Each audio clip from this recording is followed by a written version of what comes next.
field like an arrow, right? Then for this arrow, if you take a look at that, then the front part would be like a dot, okay? Right, so if we put an eye here, right, it will looks like a dot. But if you take a look from the back side, right, it will, because in ancient the arrow has features, right, and then you can think there are features make it like look like the cross, okay. Anyway, so it's pointing outside. Okay, so now firstly we can use the right hand rule to make a judgment on its on the direction of the force. Okay, so firstly you can place your 4 fingers other than your thumb along with the V. Okay, and then make your hand be bended. Okay, and then in that case, the 4 fingers will be along with the B, it's going outside.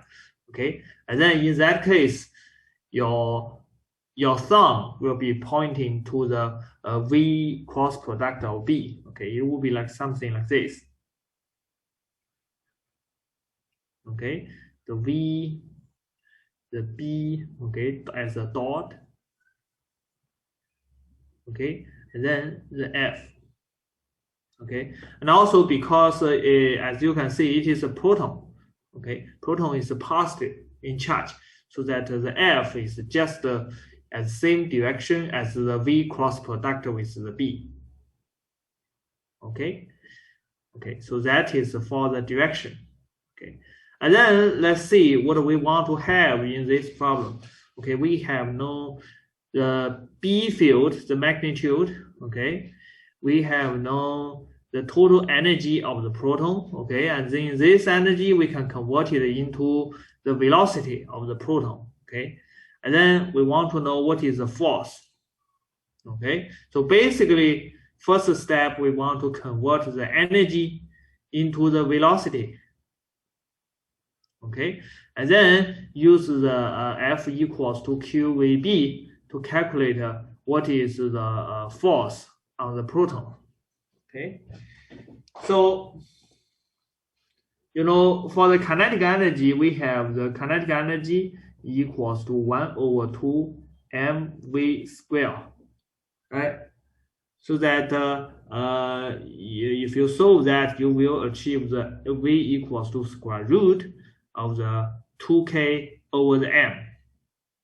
Okay, and at the same time, the k, we say it is 5.3 mega eV. Okay, a mega means the 10 to 6 order. Okay, and the EV, EV is actually 1 electron in 1 volt, so that would be 1.6 multiplied with minus 19 in Coulomb, and then multiply with 1V, so that would be 1.6 multiplied minus 19 joule, right? So that you multiply them together, then you get the ratio between the joule and the MeV would be equals to 1.6 multiplied with minus 13, okay, joule per mega EV. Okay, so you transfer the K from the mega EV to joule, and then you put in this equation, and then you can eventually achieve the velocity. Okay, and well, this is actually, this velocity is actually quite large. It's actually getting quite close to the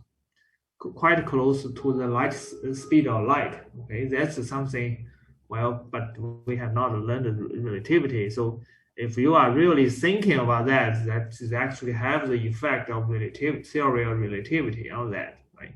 But anyway, we are not considering that. Okay, so then we can just calculate what is the FB, okay, which is equals to the QVB sine theta.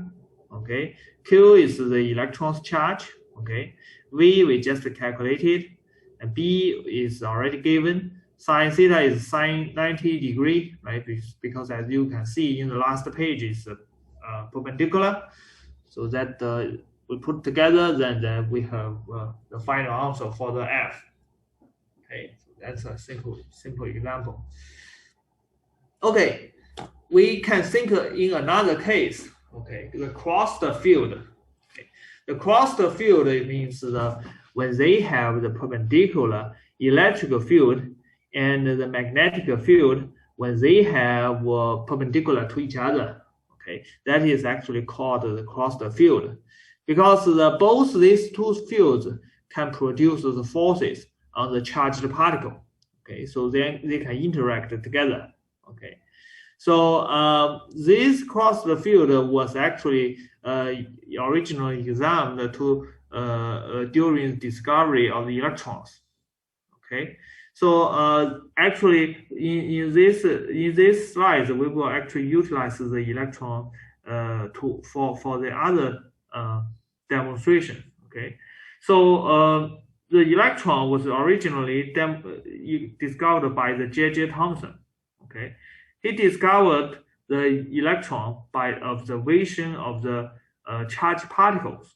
Okay, well, because when he is heating some filaments, and then he found there is some charged particle coming outside, and then he can begin to apply some additional electric field, apply additional magnetic field, right? As well, we can monitor the track of the charged particle on this on the electric field and the B field, and then you can change it with the different electric or B field and the crossed field, and then you can identify the charge and the mass. Okay, basically it's a ratio. Okay, the Q over the M, and then we can derive the mass is really small and charge is just a 1e. Okay, so that it should be a very elementary particle, and then we name it as the electrons. Okay, so that's the discovery of the electron. Okay, so let's see what the J.J. Thomson did experiments. Okay, J.J. Thomson did experiments in this vacuum tube. Okay, so firstly, why we are using the vacuum pump tube? Okay, you can see the tube was connected to the vacuum pump. That is because if you are not using the vacuum, the electron can have interaction with the air molecules. Okay, basically it can accumulate enough energy to break down the air molecules, to make the air molecule, okay, have the sparks, okay, just like lightning. Okay, in that case, the electron will not move directly going to the screen. Okay, so that we cannot monitor the behavior of the electron anymore in that case, right? So we need a vacuum. And then how the electron was generated. Pay attention to here is the battery, and then we have an element of a filament. Okay, we use the battery to apply voltage to heat up the filament. The filament is like a resistor, right? So that when the current going through that, it will have the heat coming outside, right? So to heat up it, okay? And then during this heating up, the electrons will be quite active, okay? So the electron is moving along this, moving through this filament, and it is also quite active, so that there could be some electron coming outside from the filament, okay? And then at the same time, we apply an additional voltage here, okay, and it is between the filament and the screen C, okay, and so that this voltage will accelerate the electrons to make the electron moving along the one direction, okay, and then when it is going to this screen, we make a small slit in the middle so that the electrons can go through this this screen, okay, and then they will form quite a narrow beam, okay. Well, if we don't apply any electrical or magnetic field, this beam will go just straightly along this way and until the screen. And in this screen, there will be some fluorescent material on it, okay. So it will have some light spots coming out if you observe, okay. So basically, it's usually just green spots on it. Okay, so the total structure is called the CRT. In fact, previously the television and the computer monitors are all using the similar technology to have the display. Okay, so if you observe very old TV or very old monitor, you will see it is a huge stuff, right? It has a huge back structure. And then there is a screen in the front. Okay, why we need such a huge back structure? That is because we need a space for electrons generation, and then going through the space, vacuum space, right? And then get monitored through the electric field and the B field. Okay, and the current technology is actually using the LED or LCD or some other advanced structural devices, so that it just need a very thin screen, okay, and then we don't need the huge backup anymore. And in fact, the CRT actually, some experimental CRT can also be bought by in the Amazon. I believe there are also something in Cobalt. I actually, when I was in the United States, I bought one from Amazon. Not very expensive. I think it's hundreds of US dollars, so that's thousands of Hong Kong dollars, something like that. Okay, then when you buy it, you put in the battery. You can monitor its electrical field to generate some special patterns on the screen. They're very fun. Okay, so if you want and you have additional money, you can do that. Well, anyway, and okay, so this is the case when the electron going straightly through the vacuum and to the screen. But how about if we apply the electrical field and the B field on that? In that case, the electrical field and B field will make some force on the electrons, right? So that the electron can move along along in the different ways, so that it can move to different locations in the screen. Okay. Then let's talk about what is the force applied on the electrons. Okay. Okay. So initially we just said the electrical field as 0 and B field as 0, right? So well, that will go as a straightly undeflected beam, so that it will go to the center of the screen. Okay. And then now, firstly step, we turn on the electrical field to measure the resulting beam deflection of the Y. Right? We turn on the electrical field so that the beam was deflected, and then there is a shift of deflection to Y. Okay, and then we maintain the electrical field. Now we turn on the B field. Okay, then adjust its value until the beam returns to the undeflected position. Right. So because the beam is becoming undeflected, so we can imagine that, okay, in that case, the total force made by the electrical field and the B field will be the 0, right? So that the two forces are going to cancel each other. Okay, so well, if you write down the total force, right, you will achieve the QE, which is the electrical force, and the QV cross product of B, that will be the magnetic force, okay, FE and FB, right? And these two are canceling each other, so that will make a 0, okay? Now let's make some further derivations, okay? Firstly, the deflection of the particle at the far end of the plate is y. Okay, y can be derived as this equation. Okay, let me derive here. Okay, so if you have a plate,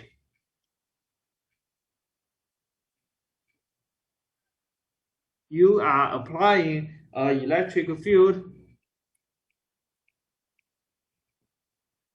Okay, and the length is L.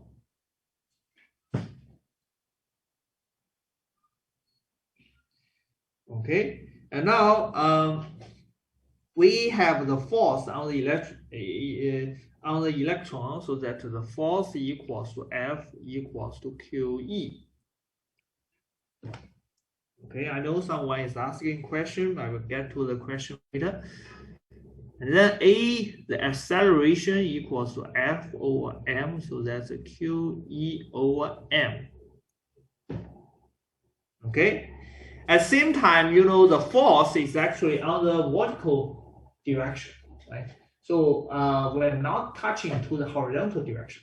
So in the horizontal direction, if the original velocity is V, right, then it's just kept at V, for the horizontal velocity. Okay, so that the total time when we are passing through this L would be T equals to L over V, right? And now the deflection, of course, this is actually the deflection at the far end of the plate, right? We firstly just calculated in this way, right?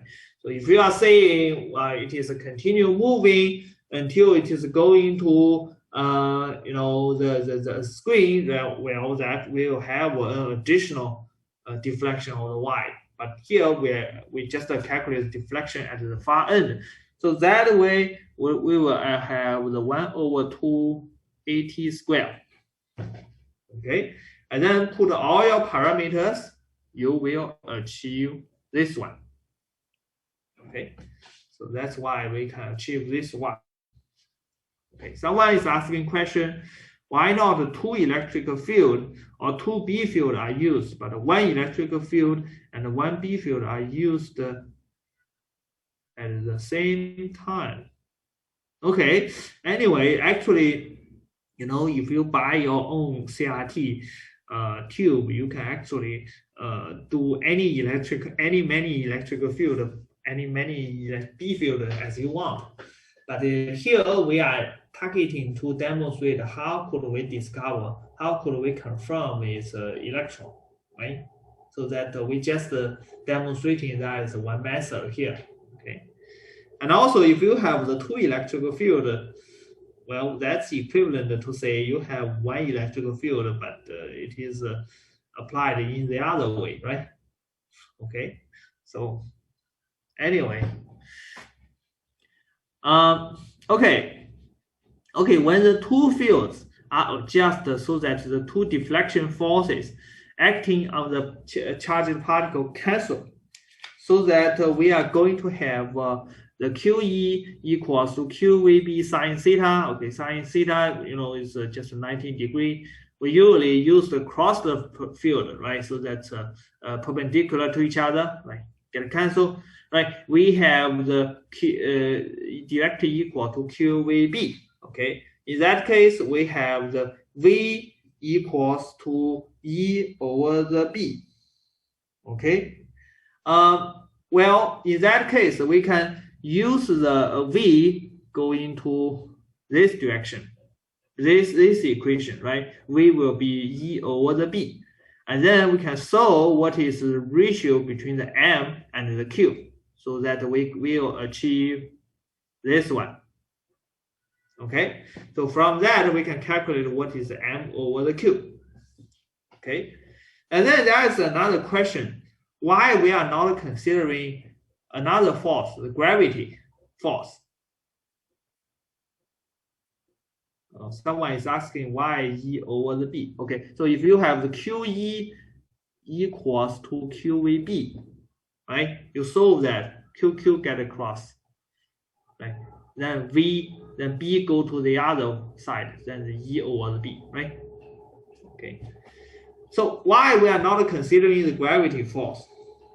Okay, so let's just estimate how much gravity force we may have in this case. Okay, so you know, the electron's mass is about 9.1 multiplied with minus 31 kilogram, right? Okay. Well, someone already said the probably magnitude is small, insignificant. That's correct. Okay. Let me just demonstrate that. And then you know the gravity equals to me and the g is 9.8, right? And then multiply together, that's about 9 multiply 10 to minus 30 Newton. Okay, so that's the gravity amount. But if you are calculating, for example, the electrical force amount, that would be FEE, right? E is 1.6 multiply 10 to minus 19. Okay, then we can just assume the electrical field is 1 Newton per coulomb. So that multiply with 1, so that we will just end up with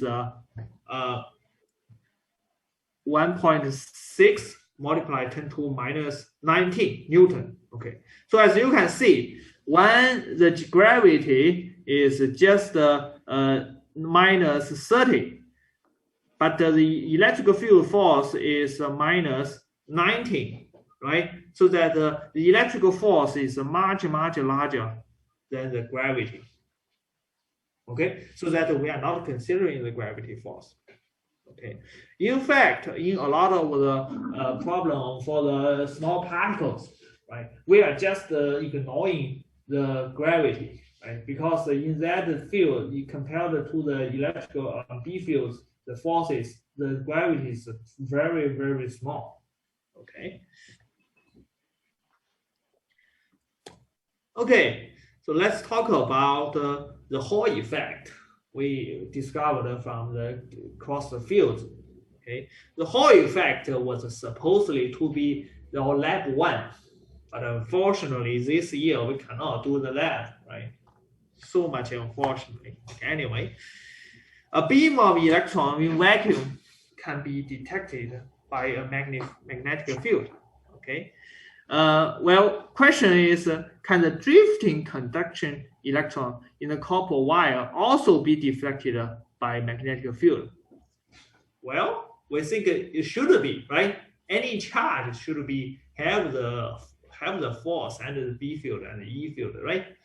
Okay, so in that case, we can have such a kind of Hall effect, which can be used to find out whether the charge carrier, okay, so any particles that carry charge, we can call it as the charge carrier. In the conductor, it is a positive or negative charged, right? Or another question, we have the metals, right? We have the metals in conduction. How could you know it is like the electrons moving around? Or could that be like the metal ions moving around, positive ions? Well, that's because from the Hall effect, we can detect that, okay? And at the same time, the number of such carrier per unit of volume, or we call it the number density of such carrier of the conductor, can be measured, okay? Okay, so let me explain the mechanism of the Hall effect, okay? To do that, I believe I need to utilize the whiteboard to make everything more clear. Just a second.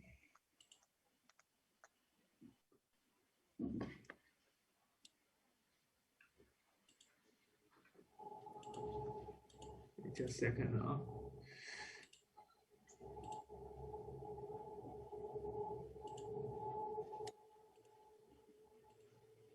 Oh, okay, this is for other courses anyway. Okay, Hall effect. well, let's assume we have the metal stuff. Okay, metal stuff. Then we have the B field. Do you still remember what is the direction of this B field? Is it pointing in or pointing outside? It's pointing in, right? Okay, that's good. And we have the current. Okay, let's assume the current is going down. Okay, B field is going inside. Okay. Well, we consider two cases. The first case is the charge carrier is negative. Okay, then we have the small negative charges. Okay, because it is negative, then it should move in the opposite direction of the current, right? Okay, so it should move this way.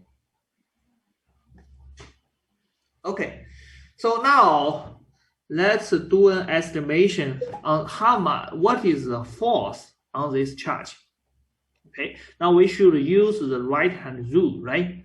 Okay, firstly, the velocity, you use the forefinger, and your B field use the bended forefinger, right? Okay, so that in this case, your hand should be something like this.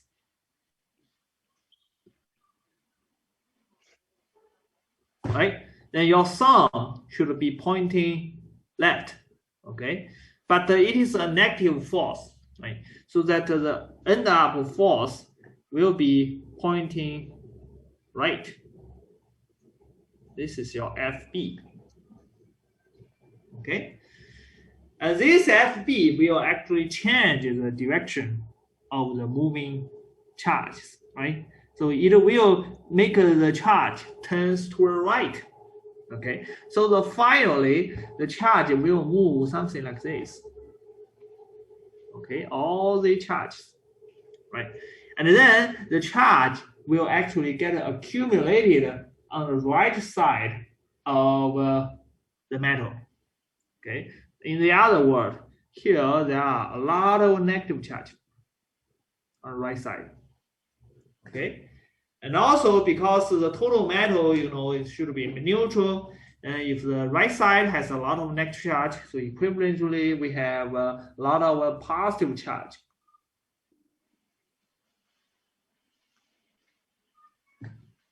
On the left side.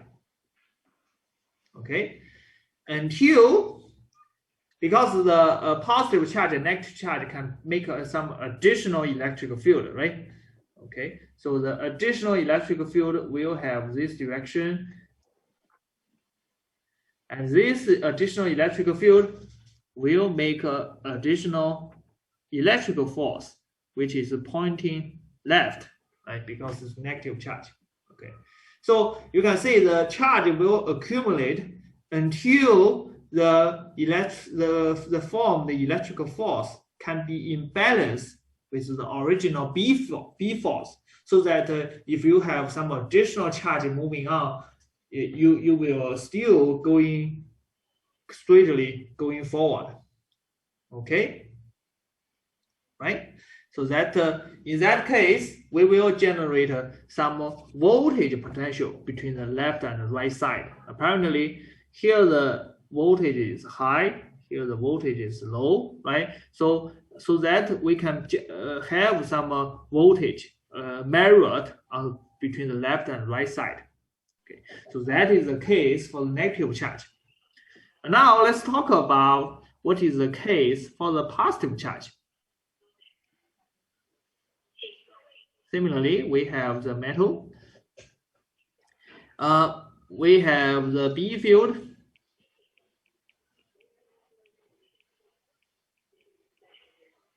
Okay, but in this case, it is positive charge. And the current is still going down. Oh, probably I should plot the positive charge upper. Right? Because the positive charge will moving downward, right? along with the current.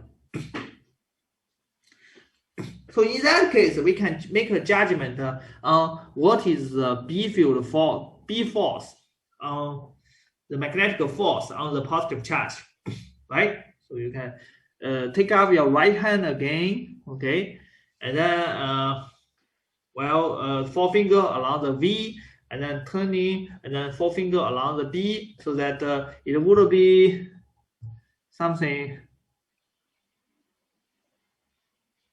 like this. Okay, anyway, this is the back side. Right, this is also back side. Okay, so check your thumb direction. That will be turning right. Okay, so that and also it is just the positive sign, so that it is just go this way, FB. Okay, so that will also turn the moving direction of the positive charge. So it will go to this way, this way, this way, and then make the positive charge accumulate on this the right side. Okay, and similarly we have negative charge on the left side. Okay, and then we can build electric field.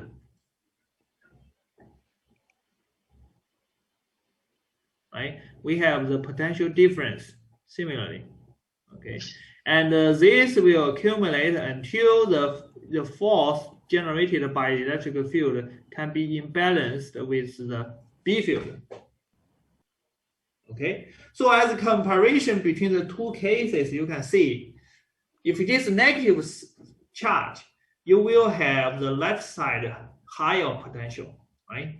If it is positive charge, you will have the right side higher potential, right? So this way we can distinguish with the different charge carriers. Okay, so in fact, this is actually why the scientists can say, oh, we have electron transfer in metals. Okay, and there also could be some positive charge. For example, if you have the ions in conduction, there could be the positive ions moving to form the current. So in that case, that's a positive charge. Okay, so let's come back. Okay, so you can check this the statement on this page, which is basically as simple as what I just said. Okay, so let's do some continue and do some further derivation. Okay, we have the B field pointing into the figure, and then we experience the charge experiences the magnetic force. Okay, and then the magnetic force will have the given this one. Okay, and the velocity Vd is actually the drift speed, which is the speed of the electron under the current I. Okay, it has some relationship with the current I, so you can calculate. We can derive that. Okay, it will cause accumulation of electrons on the right side, and the accumulation will develop a potential voltage, basically as what I said. This voltage is called the Hall potential difference. Okay, and it will generate an electric field E that V equals to V over the D. Right? There's no E field initial, but there is initial built up here. Then this electrical field will be in balance with the B field, right? So that we can derive the electrical field equals to the B field, and then here we have the E get cancelled, so that the E equals to VD and B. At the same time, the VD the current has this relationship. Okay, so probably you want to ask why. Okay, let me just do a derivation. Okay, assuming this time we need a three-dimensionally. We have this is the metal piece. Okay, the cross-sectional is A, length is L, right? And you have electrons moving inside this way and going outside this way, right?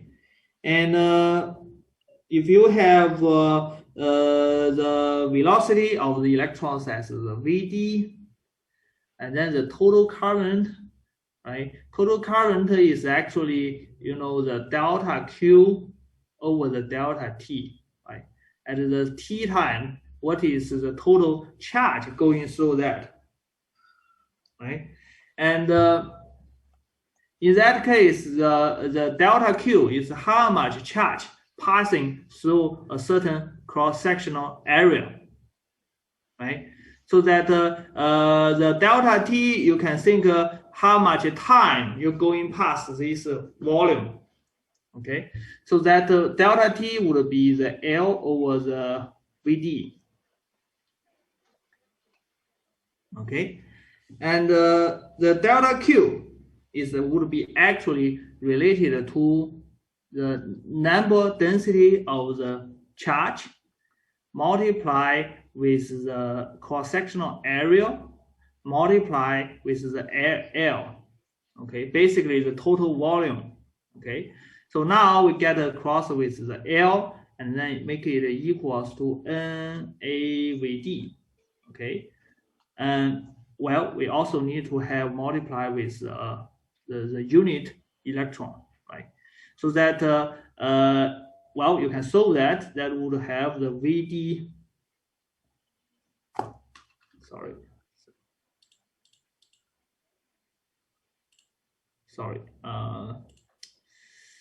Too bad. Anyway.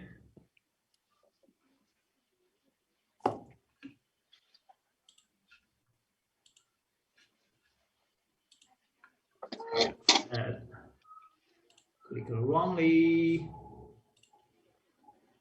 Okay, come back. And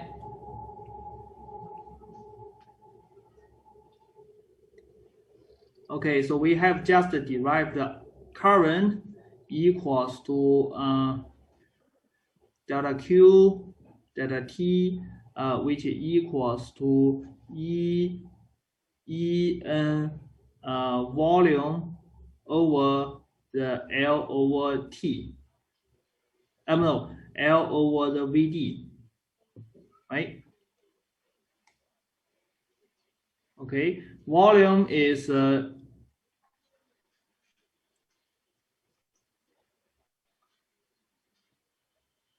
volume is L multiplied with what's wrong.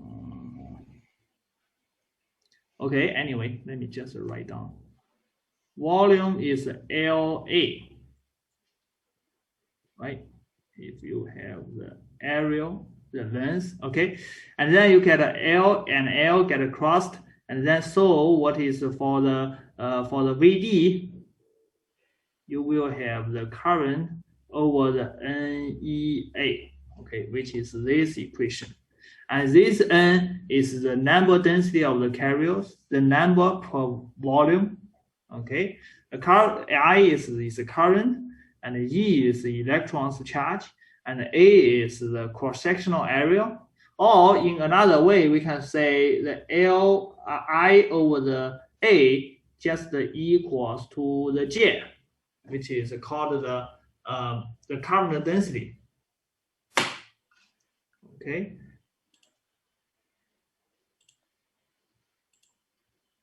Okay, and then we have this Vd. Okay, we can put this Vd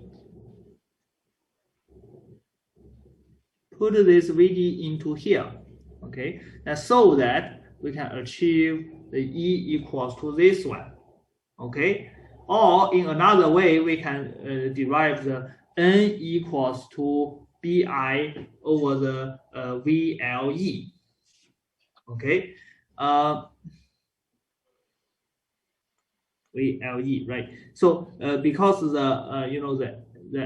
area can be rewritten as the volume and the L, right? Okay, and the L is actually the thickness of the stripe. Okay, so as you can see, if you can measure the voltage between the two on the two sides, you can actually you can actually calculate what is the number density of the of the of the charge, right? Oh, I'm sorry. This V is actually for the voltage. Okay, this V is actually equals to ED. Okay, and then the D multiplied with the L equals to the A. Okay, and then if you put back into the equation, you can solve what is for the N as the relationship to the voltage. Okay.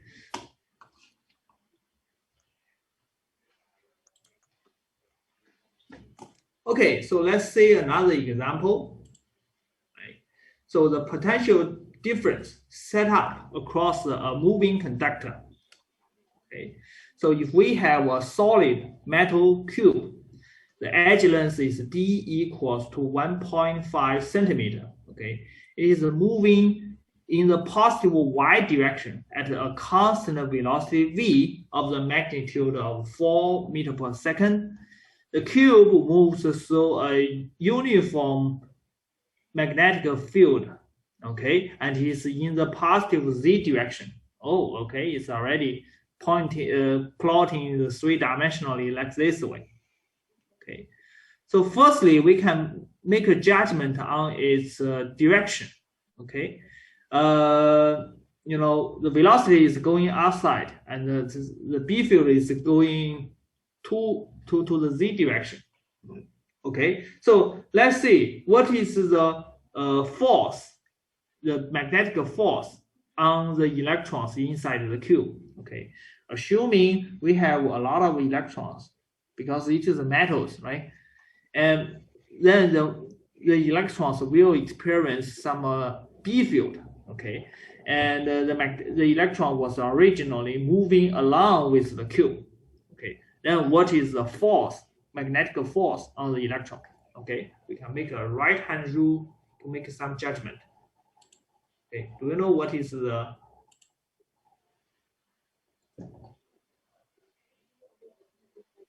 electron? The direction?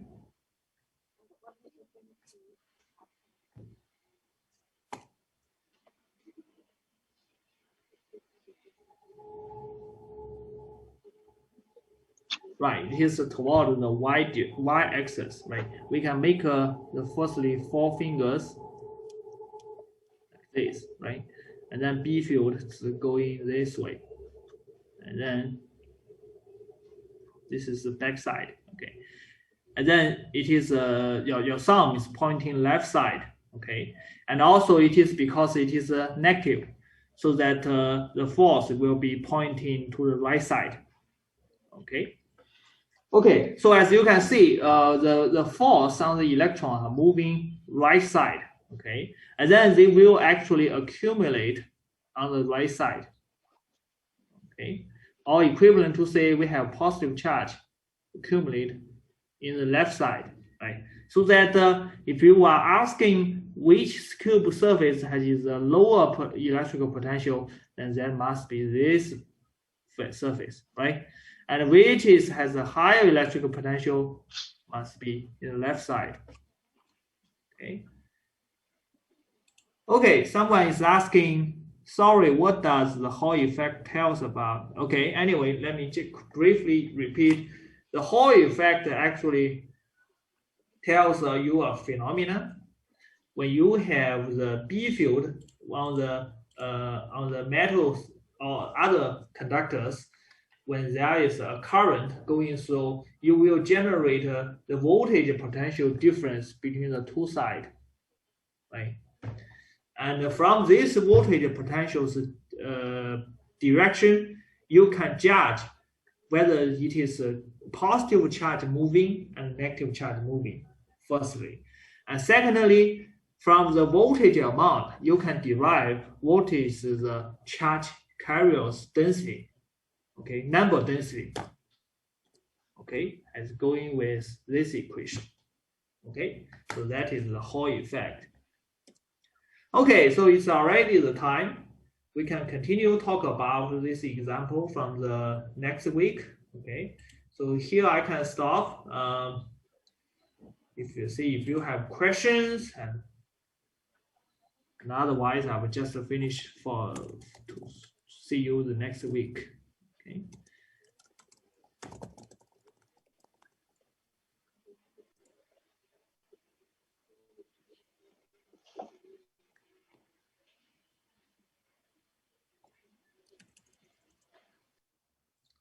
Okay, for all the tutorials, the arrangement, you should just consult with your TA. Okay, don't ask me. Actually, I don't know.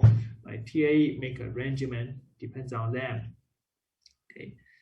Well, whether left side has a lower potential, it depends, right? If you go with the negative charge carrier, you can check with this way. If the B field is going inside, if the current is going down, if it is negative charge, then the right side has a lower potential, right? If it is a positive charge, then you should get it reversed. Okay.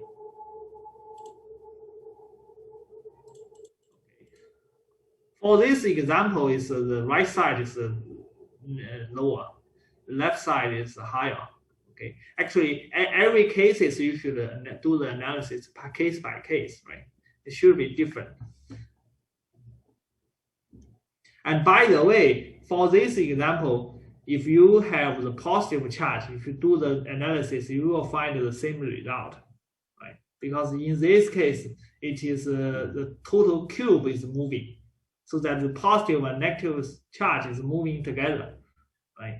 It's not like a current. If you have an additional current, the positive and negative charge will move in the opposite direction.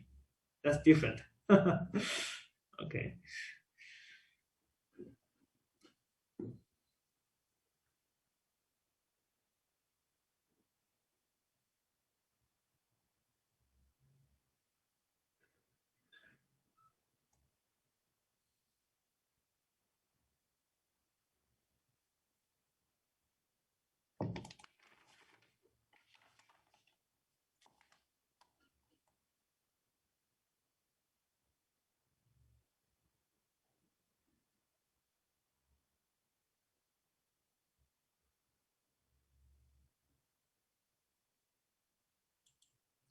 Okay, someone is asking why is negatively charged. Possibly you want to specify more. Okay, I don't know which page you are talking about. Okay, someone is asking will the Hall effect affect the current or voltage of the cable? Well, there is some impact. Okay. That will have some impact. Okay. Yeah, but that's all I can tell. But because if you want to quantify, you should have more derivation about that, right? But there should be some impact. Okay, for this page, why is negatively charged? Okay, so as I just said, if you use the positive charge, you do the analysis, you will find the positive charge will accumulate on the left side, and then you will actually achieve the same result. Okay. Okay, in page 23rd, why? Okay, let's see. Why the V equals to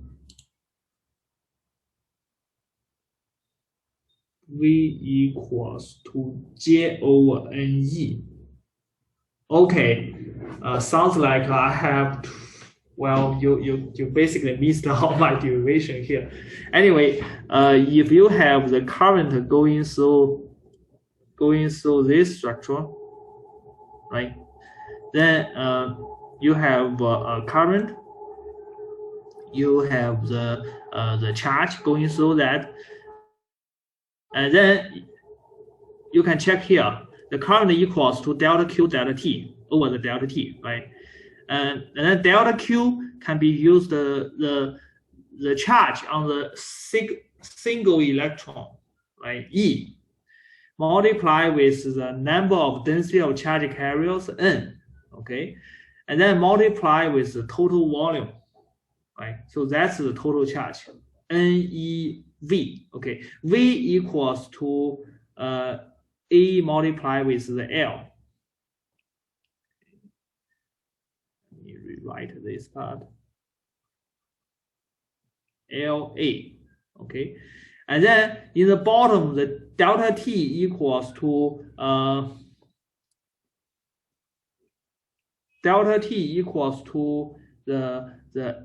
L over the VD, right? The length over the velocity, okay. And then if you derive from here for the VD, you will achieve the VD equals to current over the NEA, okay. And also the J is the current density, which is defined as the I over the A, right? So that the VD equals to this one. Okay. That's actually derived like this. Okay.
Okay, delta Q is what?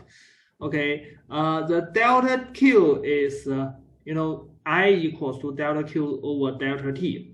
That means how much charge passing through the cross sectional area at the given time of delta T.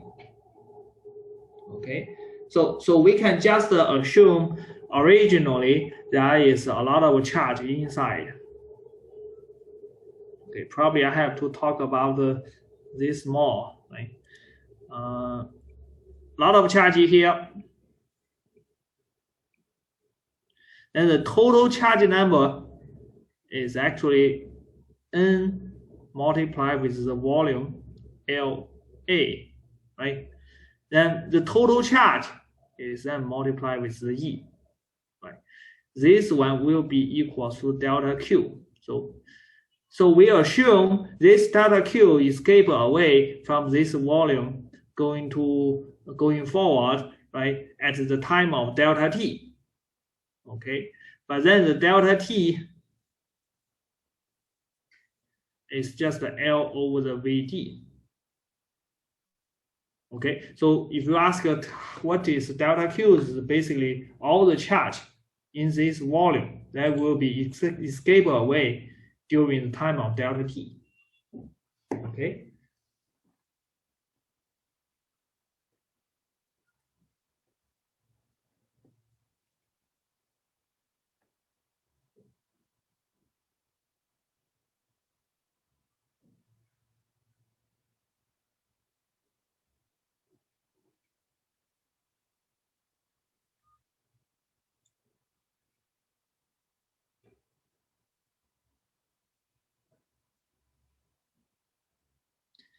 NLA is actually the total number of the charge carrier.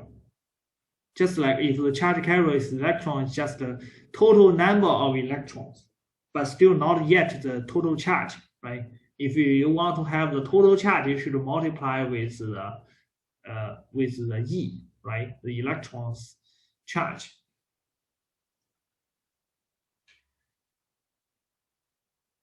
Okay.